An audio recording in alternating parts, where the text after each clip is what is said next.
So hello everyone, welcome back to my channel. स्वागत है आप सभी का एक और नए वीडियो में।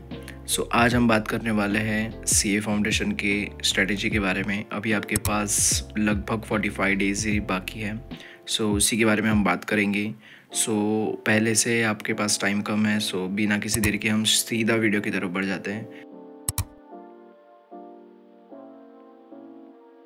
है गाइस, सबसे पहले बात कर लेते हैं अपने एग्ज़ाम की। आपके पास पढ़ने के लिए 4 सब्जेक्ट है: accounts, law, maths, stats, LR और इकोनॉमी। ये दोनों ऑब्जेक्टिव होते हैं और ये दोनों सब्जेक्टिव होते हैं। चारों के चारों 100 मार्क्स के आते हैं। अभी आपके पास हाथ में बचे हैं 45 डेज़। उसको मैंने 3 पार्ट में डिवाइड कर दिया है। मैंने हर बच्चे की पर्सपेक्टिव से सोच के देखा है। 30 डेज़, 10 डेज़, 5 डेज़। इसमें ऐसे भी बच्चे होंगे जिनका पोर्शन बाकी होगा। वो अपना पोर्शन कंप्लीट करेंगे इस 30 डेज़ के अंदर। जिनका हो गया है वेल एंड गुड, आप रिवीजन करिए। फिर नेक्स्ट 10 डेज़ में आप करोगे रिवीजन और बाकी के 5 दिन आपको खाली अकाउंट्स एग्ज़ाम के लिए देने हैं। सबसे पहले बात कर लेते हैं अपने अकाउंट सब्जेक्ट की। अकाउंट्स में मैं बात करूँ तो ये सब इंपॉर्टेंट चैप्टर की लिस्ट है, जैसे कि कंपनीज अकाउंट हो गया, पार्टनरशिप हो गया, बीआरएस हो गया। या सब आपने 11th-12th में करा ही होगा। इसे और अच्छे से कर लेना, क्योंकि इसी के चांस है मोस्टली एग्ज़ाम में आने के। मैं अभी बात करूँ कि आपको ये कहाँ से करना है, क्योंकि ये ज़्यादा इंपॉर्टेंट है अभी, क्योंकि आपको बहुत सारे वीडियोस मिल जाएगी यूट्यूब पे जो आपको बहुत कंफ्यूजन होगा। मैं बता दूँ, आपके लिए बेस्ट रहेंगे सीए हार्दिक सर और सीए पराग गुप्ता सर। हार्दिक सर के तो 1 शॉट वीडियो पड़े हुए हैं यूट्यूब पे जो बहुत इफेक्टिव है। आप उनको देख के कर भी सकते हैं और उनके क्वेश्चन प्रैक्टिस वाले भी वीडियोज़ भी हैं। अगर हो सके तो मैं डिस्क्रिप्शन में लिंक लगा दूँगा। अभी बात कर लेते हैं लॉ की। मोस्टली सारे बच्चों का हार्ड पेपर लॉ ही जाता है। मैं बता दूँ, ये सारे इम्पोर्टेंट्स लिस्ट है, सेक्शन नंबर्स है, आप देख सकते हो। बट इफ़ आपको अपने अभी तक लॉ नहीं किया है तो मैं अभी भी बता दूँ कि आपके पास अभी भी चांस है कि आप लॉ पढ़ के पास हो जाओ और ये वाला अटेम्प्ट निकाल जाओ, क्योंकि अभी भी आपके हाथ में 45 डेज़ है। अगर आप रोज़ 10 घंटा भी पढ़ोगे तो 450 घंटे हो जाते हैं, जो कि पूरा फाउंडेशन कोर्स का टाइम लिमिट है कि आप इतने में पूरा फाउंडेशन कोर्स स्टार्टिंग से कर सकते हो। मैं बता दूँ इसके लिए आपको कहाँ से करना है। मैं बताना चाहूँगा आपको एक ऐसे सर के बारे में जिनके बारे में ज़्यादा लोगों ने नहीं सुना होगा और मैं भी सुना ही होगा। CA Shantam Gupta sir. इनके 1 शॉट वीडियो देखो और इनके 200-300 के स्टडी सीरीज़ वाला पूरा लिख के प्रैक्टिस करो, प्लस इनके इंपॉर्टेंट क्वेश्चन कर लेना एग्ज़ाम टाइम पे। मैं बता रहा हूँ आपको, आपका लॉ का पेपर निकल जाएगा। और दूसरा मैं बात करूँ सीए गुरप्रीत सर की। इनके भी 1 शॉट वीडियो यूट्यूब पे अवेलेबल है, आप जाके देखिए 1 शॉट में और चैप्टर निपटाइए। और ये सर के केस स्टडीज़ और इंपॉर्टेंट क्वेश्चन करिए। पूरा का पूरा पेपर इनके केस स्टडीज़ और इंपॉर्टेंट क्वेश्चन में से ही आता है, ये मैं गारंटी देता हूँ। अभी बात कर लेते हैं अपने मैथ्स, स्टैट्स, एलआर की। इसमें मैं बता दूँ कि इसमें एलआर तो सबसे ज़्यादा आपको फ़ायदेमंद है कि इसका 20 मार्क्स आपके लिए इजीली ग्रैब कर सकते हो। 4-5 वीडियो होंगी प्रणव पोपट सर की, वो देखो और एलआर को अपने कब्जे में करो।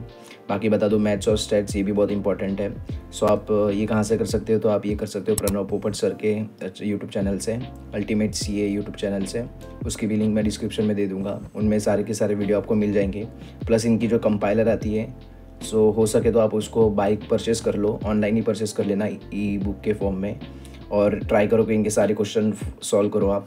और अगर आप इनकी बुक अभी परचेज़ नहीं कर सकते, इनके यूट्यूब पे भी वीडियोस पड़े हुए हैं कंपाइलर सॉल्विंग के, वो देख लो, एटलीस्ट आपको बहुत फ़ायदेमंद होगा। दूसरे मैं बात करना चाहूँगा आकाश अग्रवाल सर। ये भी बहुत अंडररेटेड सर है। यूट्यूब चैनल पे इनकी पूरी प्लेलिस्ट पड़ी है 30 डेज़ के अंदर 30 पेपर सॉल्विंग की।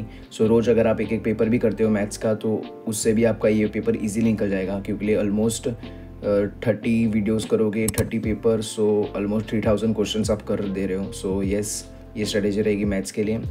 अभी बात कर लेते हैं इको की। इको में वही है कि 50 मार्क्स का माइक्रो और 50 मार्क्स का मैक्रो। अभी आप इको कहाँ से कर सकते हो, मैं बताऊँ, इसके लिए बेस्ट रहेगा आपके लिए MV sir, CA MV sir.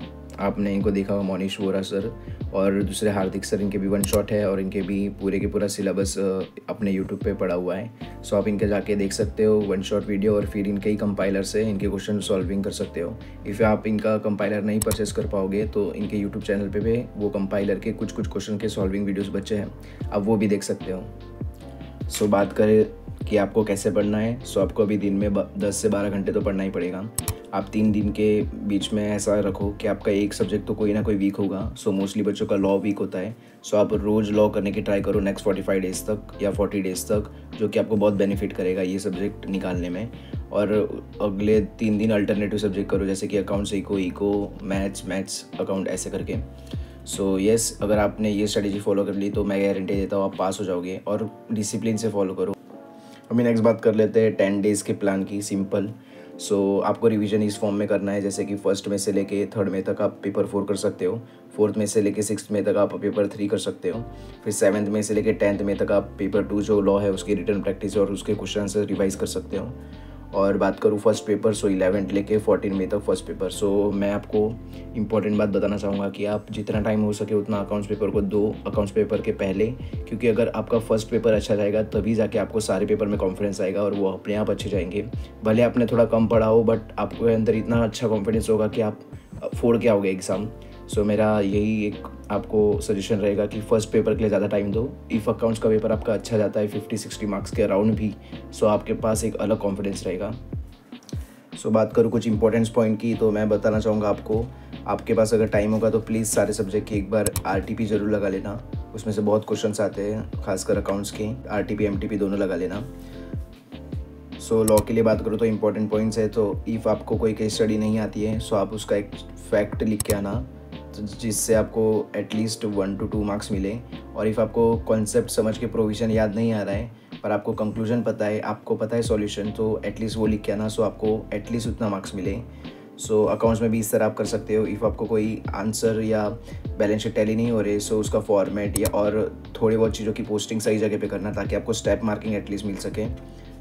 और हाँ, अभी एग्ज़ाम टाइम पे आपके दिमाग में बहुत थॉट्स आ रहे होंगे कि मैं ये वाला अटेम्प्ट नहीं देता हूँ, मैं स्किप कर देता हूँ, आगे अच्छे से पढ़ाई करके फिर नेक्स्ट सितंबर अटेम्प्ट दे दूँगा। और मैं बता रहा हूँ आपको, अगर आप ये अटेम्प्ट भी स्किप करोगे तो फिर से सितंबर अटेम्प्ट के पहले भी आपको ये फीलिंग आएगी कि मैं ये भी स्किप कर देता हूँ। इससे अच्छा ये जितने भी दिन बचे हैं उसमें अपनी पूरी जान लगा दो, अच्छे से पढ़ाई करो। और अगर ये आपका अटेम्प्ट नहीं निकला तो भी कुछ नहीं, आपको एक एक्सपीरियंस आ जाएगा एग्ज़ाम में बैठने का, कि उसका प्रेशर हैंडल करने का। आप सितंबर में बिना प्रेशर के इजीली जाके एग्ज़ाम दे सकोगे। मेरा यही सजेशन है कि please don't skip the attempt. और अभी तक वीडियो देखी है तो please like, share and subscribe कर देना। और कुछ भी आपको डाउट है तो कमेंट सेक्शन में पूछो, मैं आपको तुरंत रिप्लाई दूंगा। मिलते हैं अगली वीडियो में, तब तक के लिए tata, bye bye, take care, study well, जान लगा दो, सबको ऑल द बेस्ट, बाय।